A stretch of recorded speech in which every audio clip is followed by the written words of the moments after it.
Welcome to the Schools of Excellence podcast, where we have conversations about education, leadership, and building a school of excellence.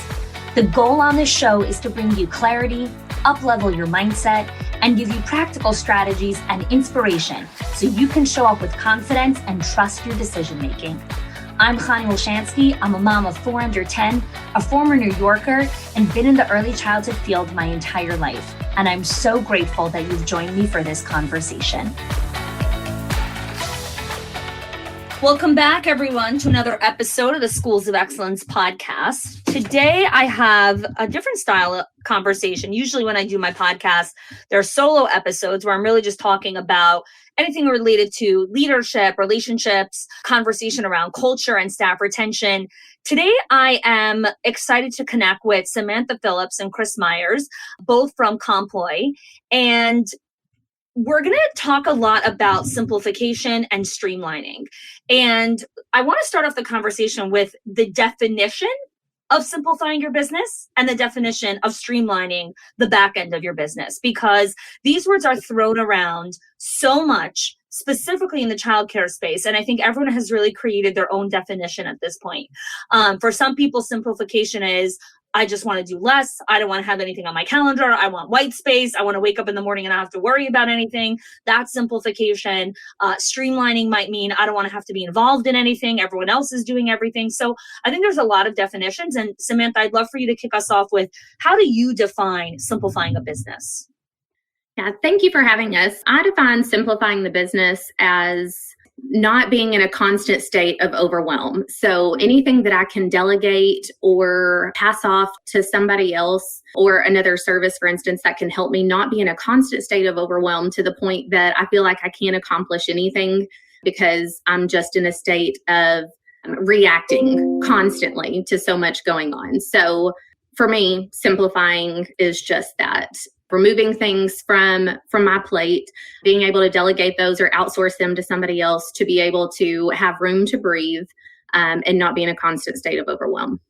So I find that in the last 2 years, last 2.5 years, the constant state of overwhelm has been so constant that people have learned that this is just my normal state of operating, right? I'm reactive. I'm always overwhelmed. I'm stressed out. I'm burnt out. I'm tired. I'm exhausted. I'm fatigued, all the things. And so I actually find educating people on, hey, you're really overwhelmed. This is not a normal state of operating. We really need to simplify your business. I find the educational curve actually much bigger than it ever was because people have accepted the insanity of survival. So I would love to hear how is Comploy really starting to educate people around, no, this is actually not okay. Like, this is too much.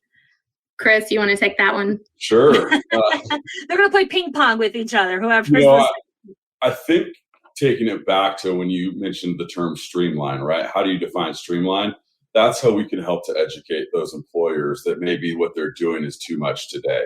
If you take a look at a lot of business owners and their current processes, they might have a process for onboarding employees, a process for attracting and hiring employees, a process for payroll, right? But if you can streamline all of that so it becomes truly one process, right? So it's one system from beginning to end, all the way through the entire employee life cycle. At that point, you're really showing them, hey, listen, you can get out of the administration of entering information here, entering information there, entering it here, and instead it can just flow through from beginning to end, and it becomes one streamlined process. So at that point, you're really saying, hey, listen, Mr. or Mrs. Business Owner, you're spending so many hours with the administration of your business instead of focusing on growing your business. Let us help you to create that singular process.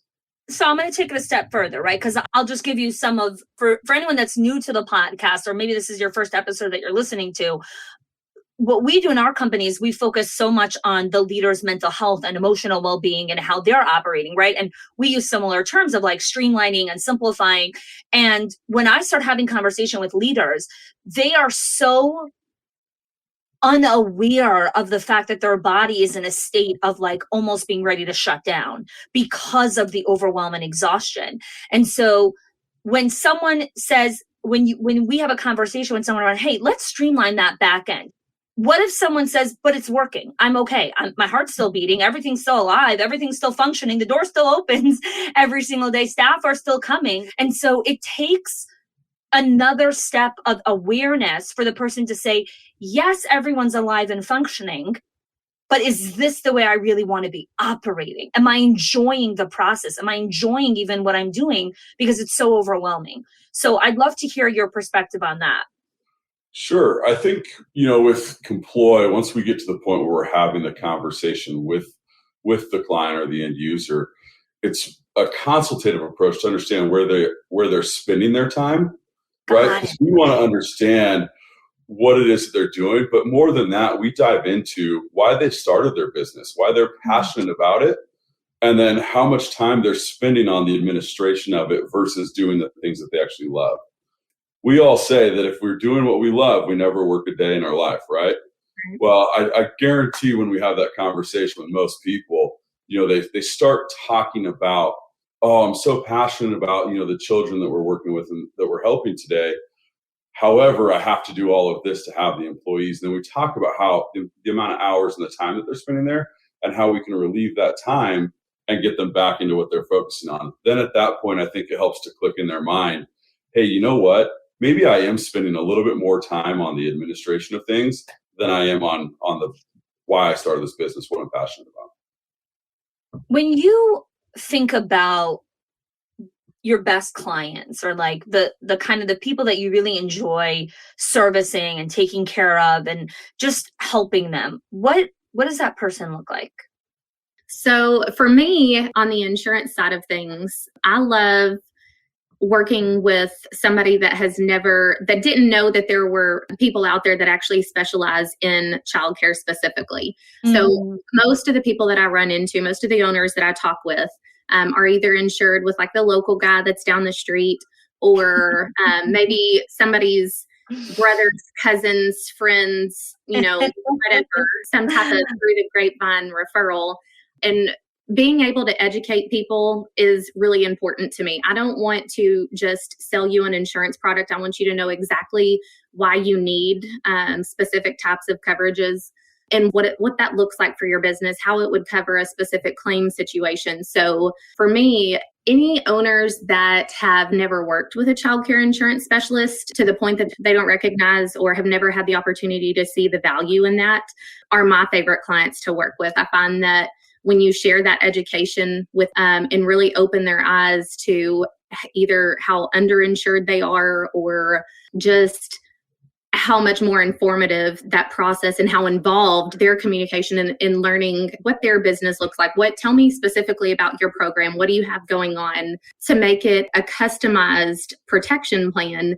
The loyalty that comes with that, because you took the time to educate them about their business, about protecting their business, and really made it a collaborative effort. It's not just an insurance agent saying, here you go, sign this, this is what you need, you're good, which I find is what happens in a lot of cases. And that's not my approach at all. So being able to share what I'm passionate about with owners to make that collaborative effort to protect their business, those are my favorite people to work with.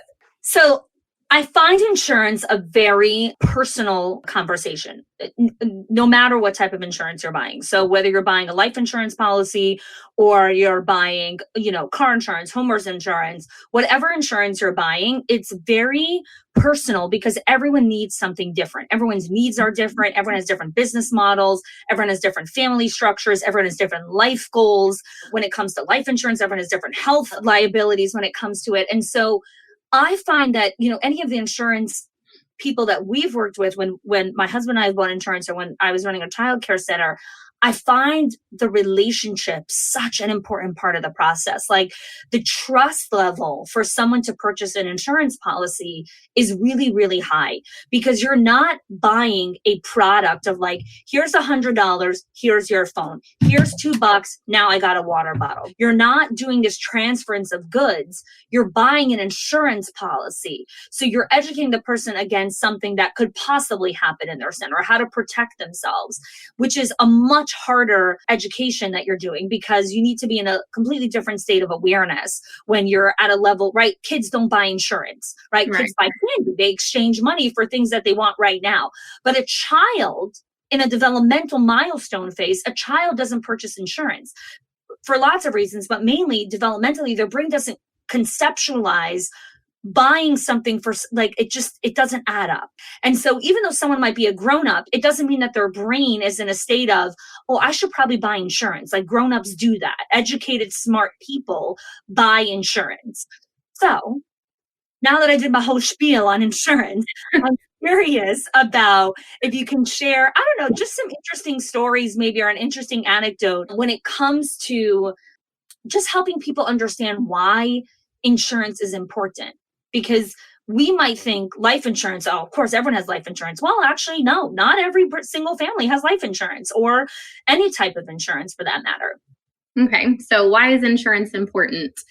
When it comes to childcare businesses, insurance can literally make or break your business. So let's talk about an abuse accusation, for instance. You had an employee that was accused of abuse. If there are cameras in the school, the parents, any access the parents have, every single minute that they have access to those video cameras, they're going to be on there watching like a hawk. If they see what looks like abuse, file that lawsuit. If that footage is turned over to the courts, the court also determines that this is validated. I've seen valid abuse claims pay at minimum $1 million. Whoa! So, it adds up very quickly. And if you don't have insurance or you don't have the proper insurance, a lot of the policies that are of you, because that's how I start my process and getting to know.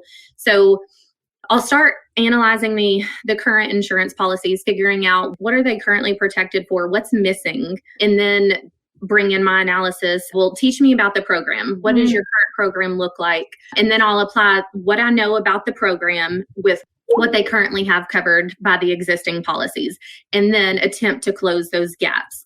But if I'm looking at the old policy and I see that they have a $100,000 abuse limit, and based on my knowledge and experience and claims that I've seen in the past, I know that $100,000 abuse limit is nowhere near enough. If there's even one abuse claim, then that's a gap in coverage that I'm going to attempt to narrow down or close altogether. And it's situations like that. There are a ton of claim scenarios that I've seen in the past. These aren't around as much anymore, but do you remember the old school like TV stands when TVs still had the big backs on them, and then there was a strap that held it to the cart? Yeah, it fell on me a few times. Okay, well, that same situation happened, but it fell on a child, and that child did not survive. It was a very traumatic, obviously traumatic for the children that were in the room, traumatic for the family of that child. So I've also seen cubbies that weren't permanently affixed to the wall or weren't installed correctly to be permanently affixed to the wall, fall over on child. So there are a ton of different situations that, just in my experience as a childcare insurance specialist, that I've seen claims like that and can better protect people from events like that from occurring in the future. Or if it was, obviously we can't prevent those events, but we can protect from them. So in some of the worst situations that I've seen happen in my experience, will your current policy provide protection from that? Will you be paying out of pocket? I mean, in the instance of the $100,000 abuse limit, that's a $900,000 out of pocket expense. And the business could go under just from that. So insurance is incredibly important to the longevity and survival of your business. Yeah. Well, take a deep breath, whoever's listening, and pause if you need to process all of that. But I have an interesting question, actually. So I often talk about white space on your calendar, or kind of bandwidth, as an insurance policy for retention. So I often talk about how the leader's ability to have space to respond to questions or be emotionally available for things that come up is an insurance policy for retention. Because when a leader is always busy and not available and just doesn't have bandwidth, then when staff need something, she's not there. Right. And so when staff don't have their needs met, they leave. And so oftentimes when I explain that, it's very difficult for people to correlate the two things. They're like, how does space on my calendar correlate with retention? like normal, the addition problem that I find leaders usually making is like Starbucks gift cards, sandwiches, retention. When really that's not the equation. That's never the equation. The equation is usually great culture, values, white space on the calendar, being there for your people, relationships equals retention. So I think we're, as leaders and as owners, I think we are familiar with the concept of insurance. We're familiar with this concept. We need insurance or backup or coverage for life's unexpected things that happen because no one can predict the future. So I appreciate just your education, some of the anecdotes that you've seen. I'm curious about some other things here. If someone has, purchased insurance already with other people and they're happy with it, but now maybe they're going into a transition. Maybe they're starting to acquire other locations, or they're doing a merger and acquisition, or they're looking at, until now they've been renting or leasing, and now they're looking at purchasing their own property. I guess my question is, what are kind of the mile markers where an owner would sit down and reevaluate their insurance plan? Because what I found is like, let's take life insurance. When my husband and I first got married, we both got a certain policy. But then as our family started growing, I was like, whoa, 1 second. Like, we need something different over here. This is not going to work for us as our family started to grow. So I'd love to hear, what are some of the transition or milestones where someone should reflect and say, I should really reevaluate what my insurance policy is? Okay, that's a great question, and one that I really appreciate you bringing to attention. So I would say the first milestone is if you are one of those owners that are insured with just the Joe Schmo down the street. I love Joe Schmo, by the way. That's my favorite name. Joe Schmo's great.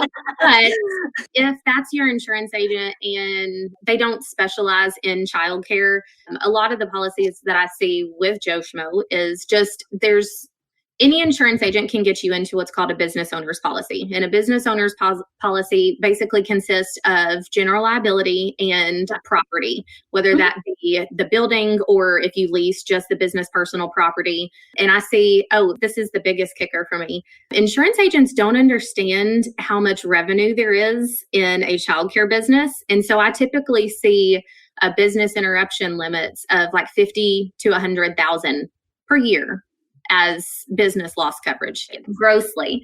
The first milestone, I would say, if you are not currently insured or have never had your policy evaluated by a specialist, a childcare insurance specialist, then that's your first thing. It doesn't matter where you are in the policy, get a second opinion. Future milestones, anytime you grow or anytime there's changes. So with every change you make, an endorsement is necessary to make that change to the insurance policy. I see a lot of owners make the mistake of, for some reason, it's always around vehicles. I get to a renewal term and, we ask questions about, what kind of changes have there been in the business? Have you added vehicles? And then it's like light bulb moment. Yeah, we added 5 buses and you didn't tell your insurance agent. Okay, I need those VIN numbers right now so I can get them added to your policy or deleted. I mean, it happens all the time, but anytime that there is a change in your program, if you add or sell a vehicle, if you purchase the building versus leasing it, if you acquire an additional location, if your enrollment and staffing fluctuates regularly, so that's not really a huge change unless I typically look for fluctuations of like 20 or more. So if enrollment really picks up, then obviously your exposure changes. We need to let the insurance company know, but give or take under 20, I mean, that's kind of a given. So the insurance companies are already aware that there's going to be some fluctuation there. I would say the biggest milestone as staffing starts picking back up again and we're getting those individuals back in the door, your work comp policy is significantly affected by payroll being underestimated. So if you say, for instance, the beginning of the policy, 300,000 is the estimated annual payroll, but then you hire a lot more staff, you're reaching, full capacity again. And by the end of the year, you're looking more at 500,000 annual payroll. If you didn't let the insurance company know along the way, then, and this is, Chris, you can piggyback off of this on how we can streamline that for people, but not letting the insurance company know and keeping them up to date on how your payroll is changing can end in a huge audit at the end of the policy term. Shani, when you mentioned, at what point should you reach out to your insurance agent to let them know of these changes? Not only should you be reaching out to your insurance agent, you should be reaching out to whomever it is that's helping you with your HR, right? Because as you're going through these process of merger and acquisition or all of this growth, you might be a company that currently has 35 employees. Now, all of a sudden, you've acquired a new center. Now you've got 2 different centers, 2 different FEINs. However, it's all one common ownership. Now you're over 50 employees. Now you fall under things like ACA requirements, or each state might have their own different requirements. For instance, in California or Colorado, once you hit certain employee requirements, now you're required to have a 401k or an employer-sponsored retirement plan. So you should really be making sure that you're talking to all of your advisors ahead of growth, right? So if you're working with an outside HR team or an outside payroll company or an outside insurance agent, ahead of your growth or ahead of any expected changes, say, hey guys, how is this going to affect me? So as the business owner, you can make better decisions and be more prepared for those. Because the last thing you want, as Samantha was going down, is if all of a sudden you've underreported your work comp by half, at the end of that policy, when you have that audit, you're going to owe almost double what you originally paid. Plus, you're going to have to pay the new premiums to get started on the next year's policy, right? So it could be a big adjustment to your cash flow as well. Same thing. All of a sudden, you've got to add those retirement plans and benefits. I think a lot of people are listening to this, and maybe 60% is like, oh, I get it. And like the other 40% is like, okay, I didn't understand a lot of the words over there or things that they spoke about. And I think that's why you need to have conversation with the experts, with educated people, especially when it comes to insurance. I feel like there's a lot of things that we can teach ourselves, or we can Google, or we can, watch YouTube tutorials. But I find when it comes to things like insurance, like these bigger conversations, you don't want to do the YouTube tutorial. You want to talk to an expert. You want to talk to someone who is a trusted individual, someone who's like Samantha, like Chris, just someone who's knowledgeable in this field, where you're not trying to teach yourself the ropes. And I often find that childcare leaders pride themselves a lot on self-reliance. Like, I got this. I'm going to bootstrap everything. I'm going to figure this all in on my own. And I think I hope a little part of this conversation helps just bring some discernment to when do we bootstrap, when do we try to figure it on our own, and when do we call in the experts? When do we say, let me just have a conversation. Let me just see what the options are out there. We don't know what we don't know. And so I really appreciate this conversation. I appreciate you educating all the people on here of like, what are those mile markers? Why do we have these conversations? And what your why is as a company, like why you guys are so passionate about having these conversations with childcare leaders. Samantha, Chris, where can people go to schedule a conversation with you if they're interested, or go and find out more about Comploy? Yeah, they can absolutely come to our website. First place to start, it's just comployhr.com. Yeah, we'll have all the links in the show notes for anyone that's listening. Yeah. So they can come to our website. They can email or contact either of us directly as well. Great place to start that conversation. Especially for that 40% that you just mentioned that might be sitting there saying, hey, well, I'm not quite sure if this is for me or it's not the right time. We really take that consultative approach. There's no harm in just saying, hey, guys, I want to have a conversation to learn what it is that I don't know. We're very happy to do that. We founded Comploy on a couple of basic principles. We just want to make sure that we're here to help the small business owner, right? I've seen too many times in my past and in my career, people get started, they don't have the education, they don't have the resources, and that's what helps them to fail. We want to help every business owner succeed. Whether you're a client of ours or not, we're happy to have the conversation and just educate you on some of the risks or some of the perils out there for you. Thank you. Thank you so much for joining us here. Thank you, Samantha. Thank you for your time. Thank you, Chris. And thanks everyone for joining us. Yes, thank you. Thanks for having us. If you are loving the Schools of Excellence podcast and have gotten any value out of it for your school, I would love if you can do 2 things for me. 1, subscribe to the show so you never miss an episode. And 2, can you please leave us a review? Reviews help other school leaders know that this is the place to learn how to build a school of excellence. And I would be so grateful if you can do that for us. Your help and support makes this show to be able to be listened by the thousands of other school leaders all around the world. Thanks so much for listening, for giving us your time and attention each and every week. And I appreciate that you have joined us.